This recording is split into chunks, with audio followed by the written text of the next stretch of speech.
Genesis chapter 2.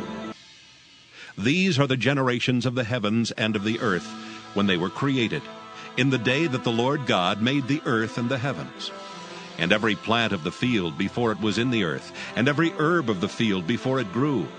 For the Lord God had not caused it to rain upon the earth, and there was not a man to till the ground. But there went up a mist from the earth, and watered the whole face of the ground. And the Lord God formed man of the dust of the ground, and breathed into his nostrils the breath of life, and man became a living soul. And the Lord God planted a garden eastward in Eden, and there he put the man whom he had formed. And out of the ground made the Lord God to grow every tree that is pleasant to the sight, and good for food, the tree of life also in the midst of the garden, and the tree of knowledge of good and evil. And a river went out of Eden to water the garden, and from thence it was parted and became into 4 heads. The name of the first is Pison. That is it which compasseth the whole land of Havilah, where there is gold. And the gold of that land is good. There is bdellium and the onyx stone. And the name of the second river is Gihon. The same is it that compasseth the whole land of Ethiopia. And the name of the third river is Hiddekel. That is it which goeth toward the east of Assyria. And the fourth river is Euphrates. And the Lord God took the man and put him into the garden of Eden to dress it and to keep it. And the Lord God commanded the man, saying, Of every tree of the garden thou mayest freely eat, but of the tree of the knowledge of good and evil thou shalt not eat of it. For in the day that thou eatest thereof thou shalt surely die. And the Lord God said, It is not good that the man should be alone. I will make him an helpmeet for him. And out of the ground the Lord God formed every beast of the field, and every fowl of the air, and brought them unto Adam to see what he would call them.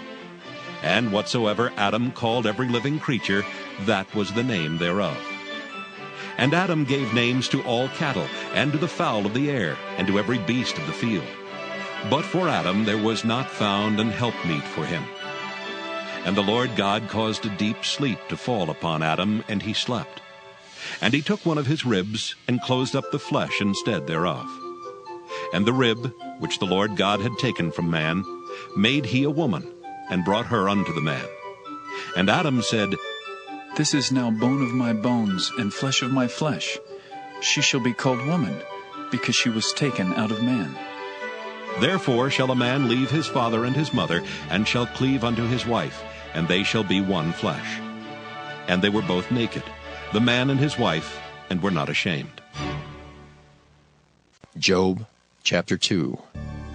Now, when Job's 3 friends heard of all this evil that was come upon him, they came every one from his own place, Eliphaz the Temanite, and Bildad the Shuhite, and Zophar the Naamathite.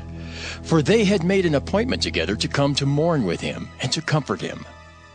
And when they lifted up their eyes afar off, and knew him not, they lifted up their voice, and wept. And they rent every one his mantle, and sprinkled dust upon their heads toward heaven. So they sat down with him upon the ground 7 days and 7 nights, and none spake a word unto him, for they saw that his grief was very great. Job chapter 3. After this opened Job his mouth, and cursed his day. And Job spake and said, Let the day perish wherein I was born, and the night in which it was said, There is a man-child conceived. Let that day be darkness. Let not God regard it from above, neither let the light shine upon it. Let darkness and the shadow of death stain it. Let a cloud dwell upon it. Let the blackness of the day terrify it. As for that night, let darkness seize upon it. Let it not be joined unto the days of the year. Let it not come into the number of the months. Lo, let that night be solitary. Let no joyful voice come therein. Let them curse it that curse the day, who are ready to raise up their mourning. Let the stars of the twilight thereof be dark. Let it look for light, but have none, neither let it see the dawning of the day. Because it shut not up the doors of my mother's womb, nor hid sorrow from mine eyes. Why died I not from the womb? Why did I not give up the ghost when I came out of the belly? Why did the knees prevent me, or why the breasts that I should suck? For now should I have lain still and been quiet, I should have slept. Then had I been at rest with kings and counselors of the earth, which built desolate places for themselves, or with princes that had gold, who filled their houses with silver, or as an hidden untimely birth I had not been, as infants which never saw light. There the wicked cease from troubling, and there the weary be at rest. There the prisoners rest together.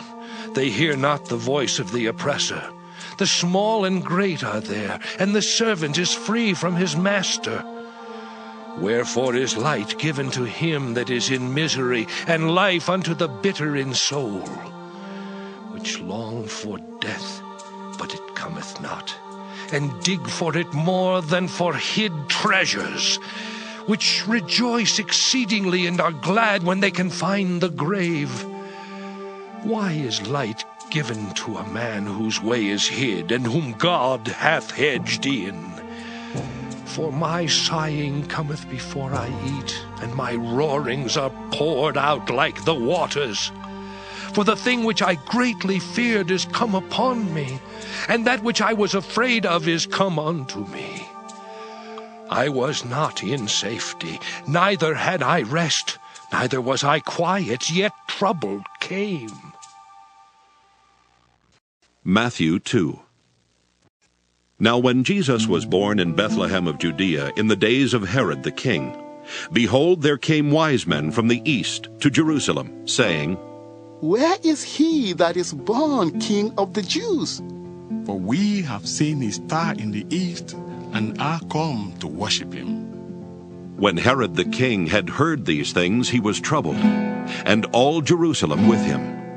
And when he had gathered all the chief priests and scribes of the people together, he demanded of them where Christ should be born. And they said unto him, In Bethlehem of Judea, for thus it is written by the prophet, And thou, Bethlehem, in the land of Judah, art not the least among the princes of Judah, for out of thee shall come a governor, that shall rule my people Israel.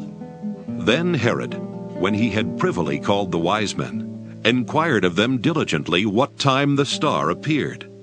And he sent them to Bethlehem, and said, Go and search diligently for the young child, and when ye have found him, bring me word again, that I may come and worship him also. When they had heard the king, they departed. And lo, the star which they saw in the east went before them, till it came and stood over where the young child was. When they saw the star, they rejoiced with exceeding great joy. And when they were come into the house, they saw the young child with Mary his mother, and fell down and worshipped him. And when they had opened their treasures, they presented unto him gifts, gold, frankincense, and myrrh. And being warned of God in a dream that they should not return to Herod, they departed into their own country another way. And when they were departed, behold, the angel of the Lord appeareth to Joseph in a dream, saying, Arise, and take the young child and his mother, and flee into Egypt, and be thou there until I bring thee word, for Herod will seek the young child to destroy him. When he arose, he took the young child and his mother by night, and departed into Egypt, and was there until the death of Herod, that it might be fulfilled which was spoken of the Lord by the prophet, saying, Out of Egypt have I called my son. Then Herod, when he saw that he was mocked of the wise men, was exceeding wroth, and sent forth, and slew all the children that were in Bethlehem, and in all the coasts thereof, from 2 years old and under, according to the time which he had diligently inquired of the wise men. Then was fulfilled that which was spoken by Jeremy the prophet, saying, In Ramah was there a voice heard, lamentation, and weeping, and great mourning, Rachel weeping for her children, and would not be comforted, because they are not. But when Herod was dead, behold, an angel of the Lord appeareth in a dream to Joseph in Egypt, saying, Arise, and take the young child and his mother, and go into the land of Israel, for they are dead which sought the young child's life.